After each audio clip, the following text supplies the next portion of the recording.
Assalamualaikum warahmatullahi wabarakatuh. Kali ini kita akan bicarakan patofisiologi sesi yang terakhir, yaitu bagaimana perkembangan yang ada di dunia saat ini. Pada slide yang lalu, saya telah bicarakan tentang bagaimana pendapat para ahli tentang asma. Sampai sekarang, paradigma tentang asma itu dianggap sebagai penyakit inflamasi. Akan tetapi, bukti-bukti baru menunjukkan bahwa ada proses selain inflamasi yang berkontribusi pada patogenesis asma. Misalnya studi tentang protein kinase, protein adaptor, dan molekul yang lain. Nanti kita lihat bagaimana kejadian. Jadi inilah asma itu bukan sekedar inflamasi, tapi ada peran dari protein kinase, ada peran protein adapter, ada peran dari MMP, matriks metaloproteinase, dan juga ada peran dari hormon DL3 atau gasthermin B dan mikro RNA. Semua ini menjadikan seseorang suatu serangan asma atau mengidap penyakit asma. Kita bicarakan satu persatu.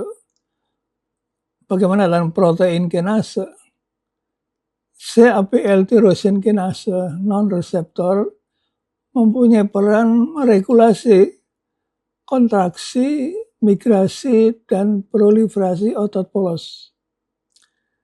CAPL diregulasi oleh faktor epigenetik, dan CAPL adalah protein yang meregulasi TH2 dan bukan yang bergantung pada TH2. Ini protein kinase ya. Kemudian bagaimana dengan MMP, matriks metaloproteinase? Jadi SNP pada gen yang mengkode MMP9, MMP12 berasosiasi dengan FEV1 pada anak-anak dan juga pada dewasa dengan asma yang berat. SNP di wilayah promoter MMP12 akan meningkatkan ekspresi MMP12 yang dapat mengaktifkan makrofag dan mendorong perkembangan asma. Kemudian sel mas mengaktifkan pro-MMP1, meningkatkan pertumbuhan sel otot polos. Ini saluran napas otot polos ya. Small degradasi extracellular matrix, remodeling saluran napas, dan MMP2 memiliki peran protektif terhadap airway smooth muscle. ASM ini adalah otot pada airway, dan airway smooth muscle. Kemudian protein adaptor. AP1 interaktor Abelson1, protein adaptor yang meregulasi migrasi sel, kontraksi otot polos, dan proliferasi sel. Gen AP1 terlokalisasi di kromosom 10p21. Ada studi yang sangat luas yang dinamakan GWAS, jadi Genome Wide Association Study, menunjukkan bahwa kromosom 10p21 berdekatan dengan lokus yang rentan terhadap asma. Jadi sifat terkait AP1 diatur dalam sel jaringan human airway smooth muscle. Jadi otot polos pada manusia, pada airway smooth muscle, ini adalah human. Nah, bagaimana dengan ORMDL3 dan gasthermin B, kromosom mukoid like 3? Dari penelitian GWAS bahwa kromosom 17q21 adalah pencetus asma melalui gugus gen ORMDL3 dan gas termin B. ORMDL3 berkontribusi pada asma, memodulasi masuknya kalsium, penyimpanan dan aktivasi limfosit, lalu lintas dan aktivasi eosinofil, dan homeostasis sphingolipid. Kemudian gas termin B meningkatkan hyperactivity, airway hyperactivity, remodeling saluran napas tanpa peradangan melalui ekspresi gen terkait remodeling. Kemudian bagaimana dengan microRNA atau microRNA? NRA non-coding mengontrol ekspresi gen. Ikatan ke sekuens komplementer 3-UTR, degraderasi mRNA, target dan atau menekan translasi. Kadar mikroRNA 203 turun atau rendah di otot polos saluran napas. Ini yang menghambat ekspresi CAPL dan perkembangan asma. Ekspresi mikroRNA 509 itu rendah di otot polos saluran napas, meningkatkan polo-like kinase 1 protein dan perkembangan asma. Ekspresi mikroRNA 25 adalah suatu proses penting untuk remodeling saluran napas. Sedangkan mikroRNA 1443P terkait dengan asma berat. Ada satu perkembangan baru yang diusulkan atau diekspresikan oleh Kite ini, satu peneliti tentang asma. Jadi asma itu tidak saja inflamasi, yang menyebabkan AHR, airway hyperresponsiveness, airway remodeling, immune cell infiltration, tidak saja karena ini ya, tapi juga ada karena neurogenik. Ada karena neurogenic pathway, ada karena oxidative stress, dan ada karena immune dysfunction, kemudian karena systemic effect dan komorbiditas yang bisa mempengaruhi terjadinya asma, kemudian predisposisi genetik, dan yang terakhir adalah trigger lingkungan. Jadi kesemuanya ini bisa menimbulkan suatu penyakit yang disebut asma. Kemudian oleh Keras juga mengusulkan suatu penyebab atau patofisiologi asma yang sangat lengkap di sini ya, sangat lengkap terjadi misalnya ini. Jadi karena genetik, jadi risiko asma, gen lingkungan, kemudian fungsi sel dan imun respons, mukus patologi, kemudian keparahan asma, dan polygenetic faktor risk factor.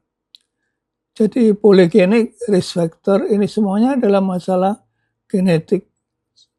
Kemudian masalah epigenetik, jadi berhubungan dengan faal paru yang terkait, kemudian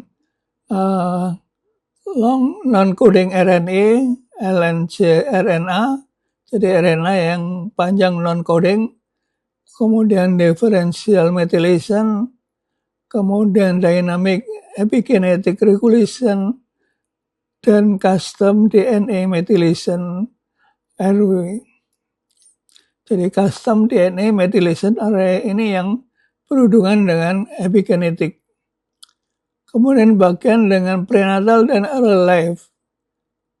Jadi asal kehidupan kita, Di sini ada bronkiolitis, ada alergens, ada perokok, ada particulate matter. Particulate PM ini adalah lingkungan ya, partikel lingkungan dengan ukurannya disebut particulate matters.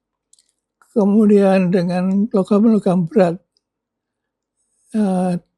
Ini dan juga ini akan terpacat dengan BPA ya, bisphenol.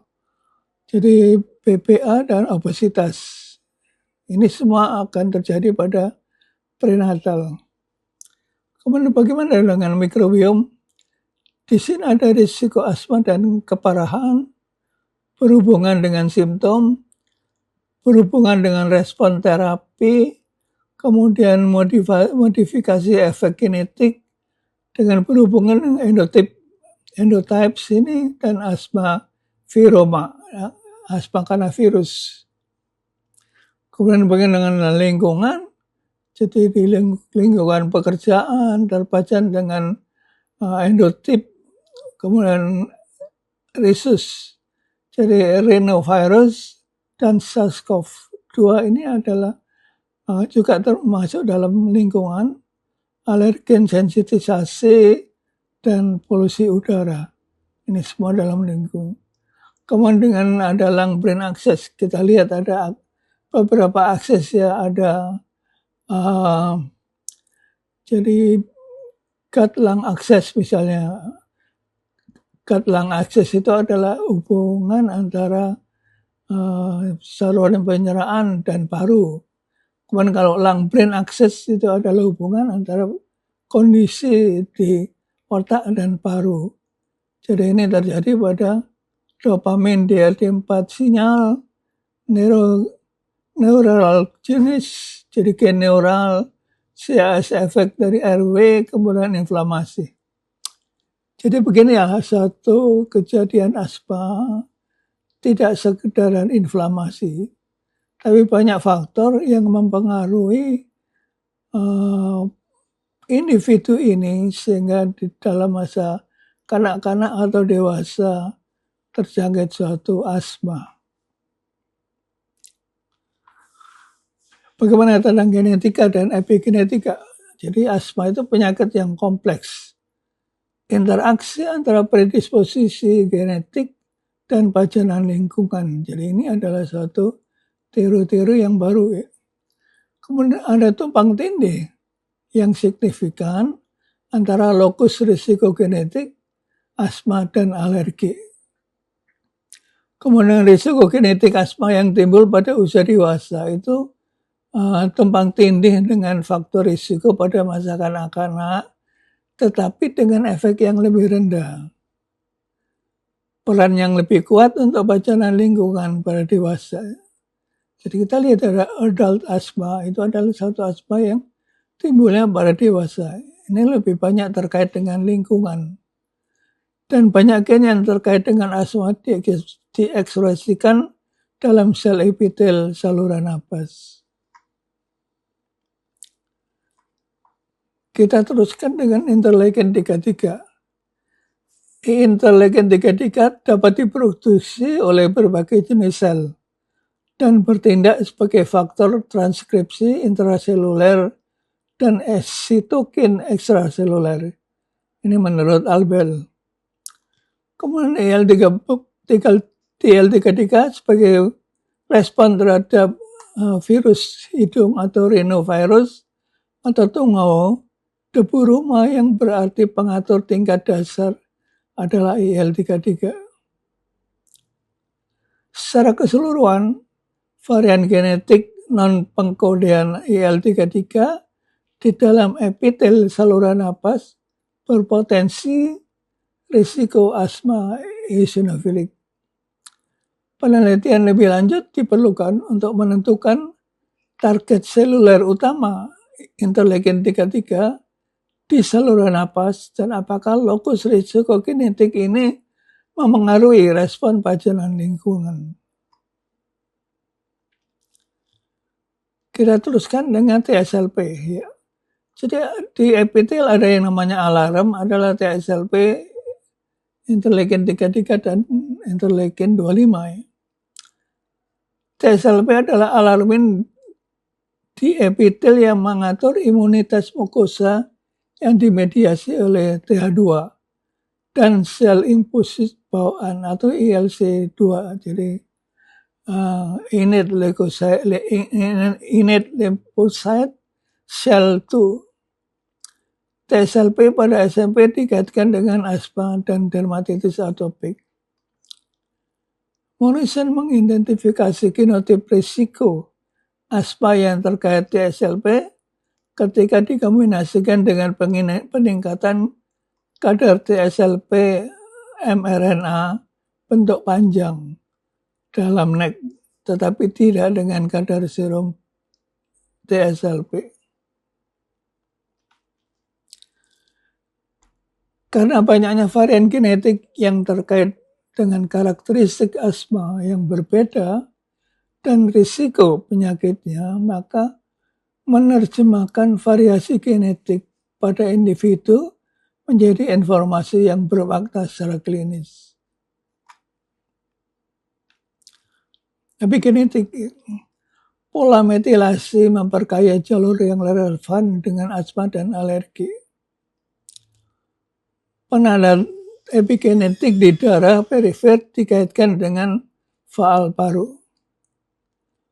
Penelitian selanjutnya penting mempertimbangkan efek epigenetik pada jaringan yang berbeda, terutama pada sel memori atau sel punca yang berumur panjang. Modifikasi epigenetik dapat memberikan efek jangka panjang pada fungsi seluler. Lee mempelajari metilasi DNA kira-kira pada 17.000 sampel darah dari berbagai latar belakang etnis. Mereka menemukan bahwa methylation quantitative trait locus, jadi methylation quantitative trait locus yang terkait dengan penurunan faal paru. Jalur biologis menghubungkan regulasi epigenetik dan gen-gen reaktivitas saluran napas dan respon bronkodilator, kontraksilitis sel otot polos sel napas. Jadi sekali lagi jalur biologis itu menghubungkan regulasi epigenetik, gen-gen reaktivitas saluran napas, dan respon bronkodilator. Respon bronkodilator ini adalah bagaimana kontraktilitas sel otot polos setelah dapat obat-obatan bronkodilatasi. Kita teruskan, RNA non-coding panjang, LNCRA, memiliki peran penting regulasi epigenetik gen imun. Kemudian LNCRNA PAZ2B dapat diinduksi oleh IL-4 dan menstabilkan pre-mRNA PAZ2B protein yang terlibat dalam remodeling kromatin. Dengan menggunakan sel THP1, para penulis mengidentifikasi IRF4 sebagai target potensial PAZ2B.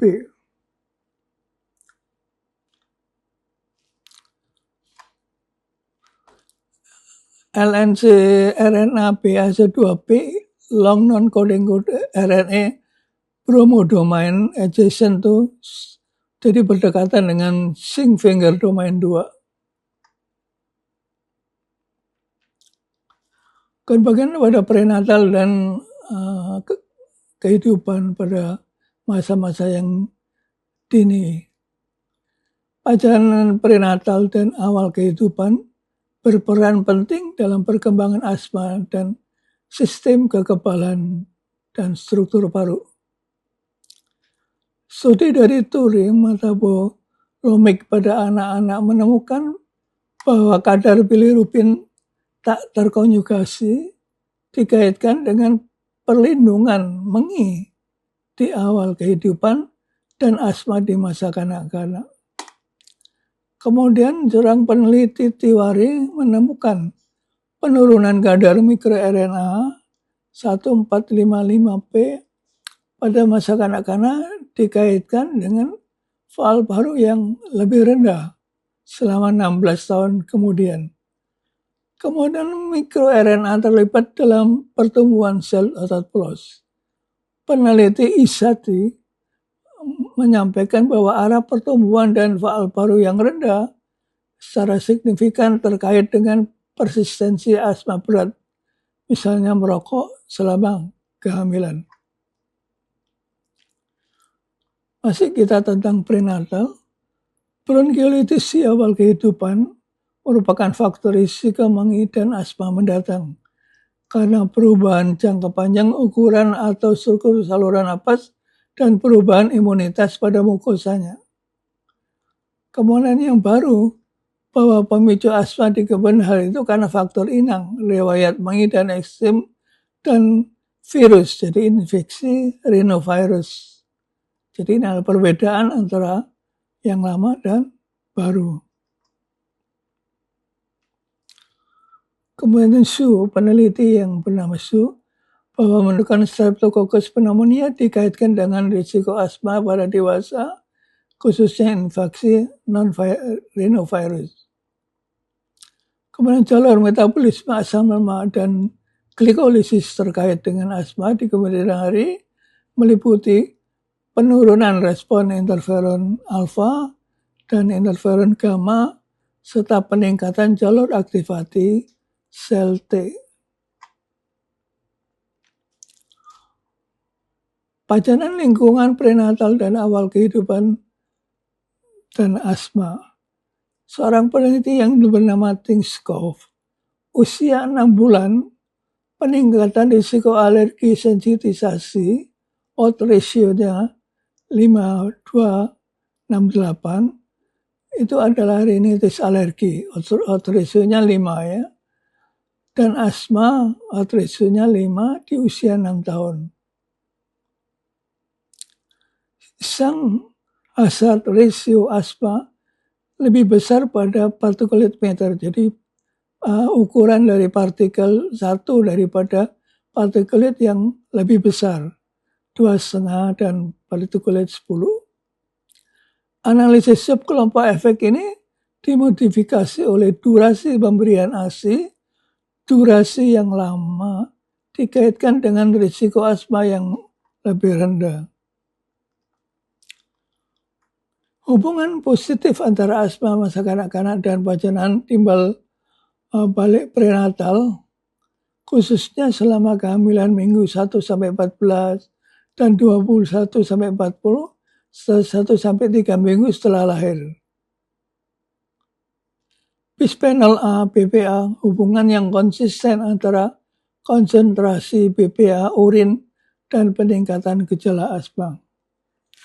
Pada anak laki-laki, morbiditas lebih tinggi, kemungkinan potensi interaksi BPA dan hormon seks lebih besar. Pajanan lingkungan prenatal dan awal kehidupan pada asma kita teruskan. Perubahan mikrobiom hidung, paru, dan usus dikaitkan dengan risiko penyakit alergi dan asma. Kalau usus dengan paru ini namanya gut lung axis. Mikrobiom dahak sebagai biomarker baru potensial untuk meningkatkan keparahan asma. Enotip T2, disfungsi imun, obesitas, dan eksplorasi viroma memberikan wawasan baru patofisiologi asma. Imun dan jalur inflamasi. Enotip asma berat yang berbeda yang ditandai dengan disfungsi silia, berbagai tingkat obstruksi, adanya lendir, neutrofilia saluran napas, dan obstruksi saluran napas. Jadi ini yang beda-beda pada masing-masing individu dengan asma. Kemudian peneliti yang bernama Raffi, analisis lipidomik, ini blood eosinophil, ini adalah eosinofil di darah ya. In vitro, pergeseran peningkatan produksi lipid penderita asma, termasuk fosfatidilkolin dan lisofosfatidilkolin. Setelah termoplastik bronkial, jadi hitung sel di darah mengalami peningkatan ekspresi gen OXPHOS dan penurunan ekspresi gen metabolisme asam lemak. Disfungsi metabolik merupakan ciri khas sel epitel pada asma dan mengidentifikasi ciri khas gen OXPHOS rendah, produksi lisolipid yang tinggi. Nakasaki menyatakan bahwa rasio glutathione ke GSS paru yang tinggi dapat mengidentifikasi subjek asma. Tingkat ekspresi mRNA CC16 yang rendah di eosinofil darah, hitung eosinofil darah, dikaitkan dengan kerentanan, keparahan, dan exacerbasi asma, sebagian melalui imunomodulasi peradangan T2. Jadi CC16 epitel merupakan potensi biomarker T2 non-tradisional untuk perkembangan dan progresivitas asma. Kemudian tingkat ekspresi mRNA CC16 yang rendah di eosinofil dikaitkan dengan kerentanan, keparahan, exacerbasi, dan sebagian imunomodulasi peradangan T2. CC16 epitel merupakan potensi biomarker T2 non-tradisional untuk perkembangan dan progresi asma. Kemudian sel mast cell yang distimulasi oleh interleukin 33 dikaitkan dengan asma neutrofilik yang berat. Sel mast yang diaktifkan oleh imunoglobulin E dikaitkan dengan fenotip eosinofilik. Secara keseluruhan, tanda gen sel mast DAHA mungkin merupakan biomarker baru dari endotip asma dengan sel mast yang tinggi. Sistem saraf dan asma. Saraf simpatik yang kaya dopamin memfasilitasi pembentukan sel di TH2 residen memori patogen melalui sinyal reseptor domain.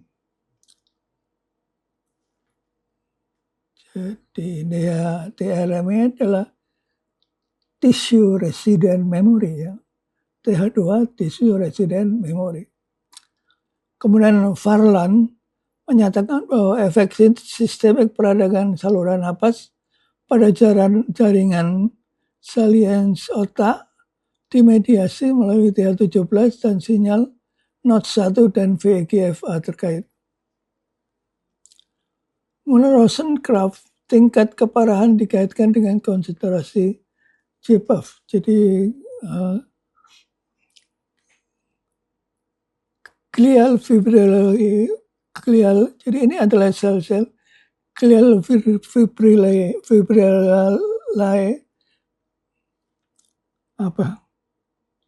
jadi glial fibrillae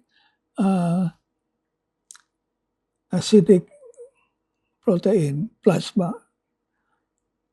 namanya agak susah ya, glial fibrillary acidic protein plasma, dan kerusakan yang lebih parah pada akson bermielin di beberapa wilayah otak. Tidak ada hubungan biomarker peradangan peradangan T2, jumlah eosinofil darah, dan tingkat FeNO. Endotip dan biomarker asma. Resone inflamasi, penurunan faal paru lebih cepat dan rendah. Respon albuterol dan steroid sistem metabolik penyebab utama asma berat dan potensi target terapeutik.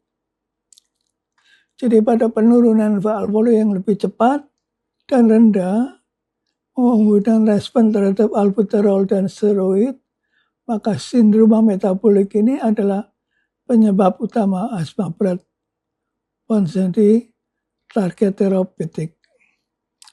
Kemudian waste to weight ratio merupakan kontributor yang paling konsisten terhadap fenotip asma obesitas. IL-22 memiliki efek homeostasis dan proinflamasi pada jaringan mukosa. Asma neutrofilik berat ekspresi tanda genetik respon blokade IL-22. Antagonis interleukin 22 bila terbukti tepat untuk asma yang neutrofilik. Harapan baru ya, karena selama ini yang neutrofilik sulit ada pengobatan, tapi kalau ada anti IL-22 mungkin ini harapan baru untuk bisa menyembuhkan.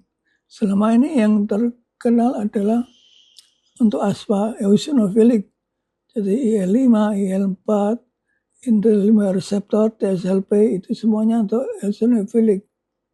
Sangat yang paling berbahaya juga neutrofilik. Dan kalau ada antagonis IL-22 mungkin harapan baru bagi mereka yang status asmanya adalah status asma eosinofilik.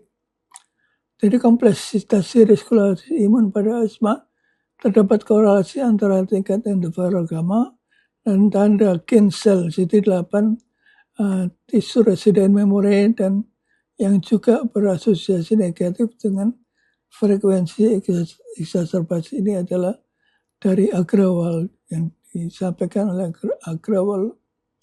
Ekspresi tanda gen tipe TH1 bersifat protektif dalam konteks ini mungkin mencerminkan imunitas antivirus yang lebih kuat. Perubahan struktur paru pada asma. Fayan menyatakan bahwa perubahan struktur saluran napas berpotensi secara independen dari peradangan merupakan penentu penting risiko asma. Dari si musuh selanjutnya, perubahan pada parenkim paru secara terpisah dari remodeling berkontribusi pada obstruksi saluran napas, termasuk hilangnya elastisitas. Secara keseluruhan, jadi dengan kuantitatif CT merupakan cara baru dan non-invasif untuk mengidentifikasi secara struktural paru yang relevan secara klinis pada asma. Studi-studi ini juga memperkuat bahwa asma hanya akan diperoleh dengan mempertimbangkan interaksi dua arah antara imunitas yang terganggu dan struktur serta fungsi paru. Jadi sampailah kita pada akhir dari kesimpulan selama ini bahwa studi-studi inovatif ini mengungkap konsep-konsep baru dan meningkatkan pengetahuan yang terkini atau terakhir. Studi-studi yang meneliti variasi genetik dan epigenetik sebagai respon terhadap paparan lingkungan akan meningkatkan pemahaman tentang patobiologi asma. Menganalisa interaksi gen lingkungan mempengaruhi sistem kekebalan tubuh dibandingkan dengan perubahan struktur saluran napas yang menyebabkan obstruksi atau hiperaktivitas bronkus. Studi-studi yang mengidentifikasi tanda-tanda epigenetik pada jenis sel yang berumur panjang akan meningkatkan pemahaman persistensi asma. Wawasan baru peradangan mukosa asma, teknik pencitraan non-invasif termasuk komputer tomografi, CT, meningkatkan pemahaman tentang cacat struktural saluran napas pada asma. Pendekatan multiomic memberikan banyak data baru, disbiosis mikroba, perubahan metabolisme, dan interaksi epitel imun yang tidak teratur. Pengembangan gen multiomic yang terkorelasi sifat-sifat klinis mempercepat endotyping dan presisi terapi. Berdasarkan longitudinal cohort kelahiran, peningkatan intervensi di awal kehidupan akan menghasilkan remisi dan homeostasis. Terungkapnya kompleksitas biologi cakrawala cerah untuk pendekatan transformatif yang mempengaruhi perjalanan alamiah dan hasil pengobatan asma. Demikianlah keseluruhan sesi tentang patofisiologi asma. Saya akhiri dan semoga bermanfaat untuk kita semua dan bisa mungkin ada pandangan baru tentang bagaimana pendapat dan penanganan tentang asma. Silakan kalau ada pertanyaan-pertanyaan bisa ditulis di kolom chat dan saya akhiri. Wabillahi taufiq wal hidayah. Wassalamualaikum warahmatullahi wabarakatuh. Terima kasih.